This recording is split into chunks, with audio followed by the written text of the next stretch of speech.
nga nagluntad sa sunod lang sang 5 or 6 kaadlaw sa bilog ng Pilipinas, pila ang narehistro. Abi i-check na to na aton nga newsroom upod sa kay Ma'am Mia, tayo sa sining matinion sa update tanungod sining mga series of earthquakes nga nagluntad just recently mga kabyanan diri sa aton. Ma'am Mia, good morning. Abian Jay, good morning. So halin sang December 17 tubtob December 19 na record sang PHIVOLCS mayara sang 150 o kon 150 kasunod-sunod nga linog ang na-record particularly sa Ilocos Sur. Ini pila ka adlaw antes ang Pasko. So sang December 7 suno o kon December 17 suno sa PHIVOLCS may 24 kalinog nga na-record, and then sa December 18 56 kagang pinakamadamo between December 19 to 20 nga may 70 ka offshore quakes. Sa Miyerkules ginsiling ni PHIVOLCS sa Director Teresito Bacolcol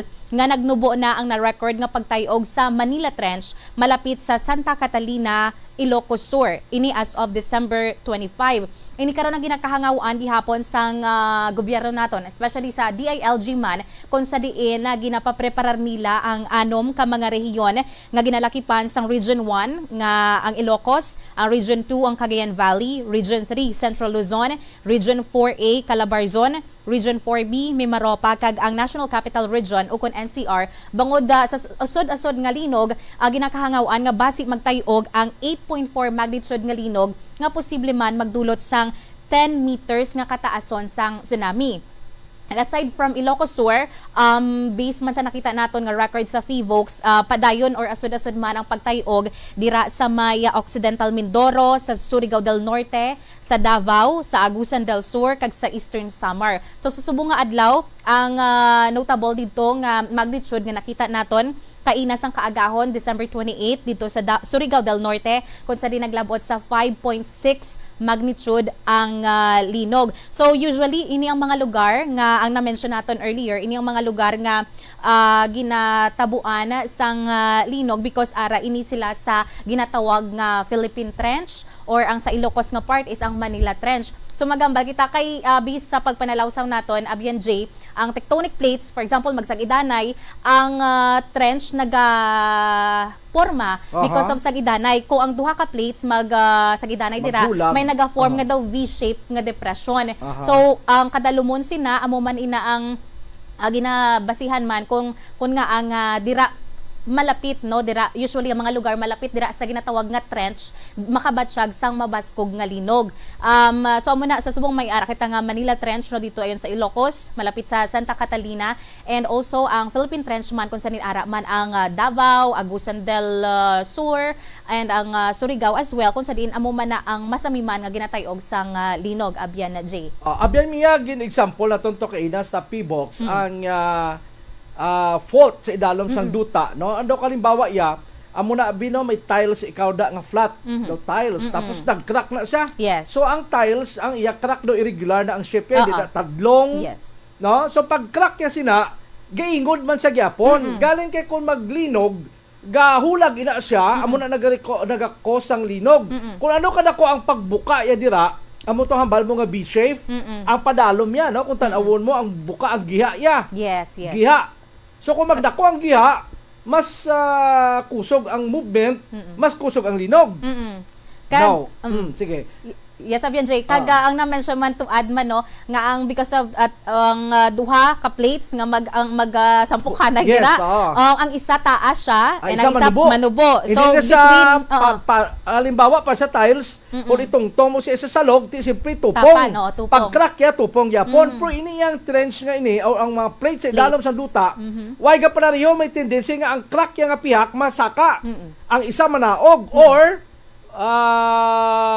either sa duwa, no? Amo na nga gabi ang pagtayog sang duta. Yes, kung every time nga may movement nga matabo didto. And tabo na ang kung isa ang trench man nagadalom kung ang isa ka plate may mas mataas. So ang V-shaped depression nga ginatawag nila is mas nagadalom pagid Abian J. Yes, ang kalimbawa naman niya sang tsunami after nga maghulag to si dalom. Yes. Do pa sin tubig ibutamos labador, no?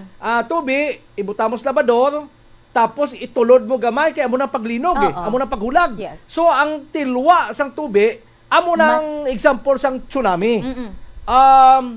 Kung ito magsala dito sa Japan, sa paglinog, sang una, daw 2000, ano nga tuig to man? 2008 o 2009. Daw wala gani isa ka oras ang tsunami naghadapya na sa paghigadon sang dagat, damo-damo to patay, no? Magnitude 9.1, 2011 Yes, Abian J. 2011, oo. So daw dasig lang to ya. Iniya ang sa Ilocos. Yes. Daw kalibog ulo tanga kadugay-dugay na sa Chimpo, may tsunami alert gyapon sa pamangkot. Ano kadasig nga magresulta sa tsunami after nga maglinog? Naman na bla? May isa ka oras? O depende sa magnitude sa linog? Kamo na nga ang subong ginabantayan kay tikong maghamba sila nga possible ang 8.4 nga linog, and then ang iya nga ang tsunami nga pwede mag-apekto sa mga residente is 10 meters ang kataason.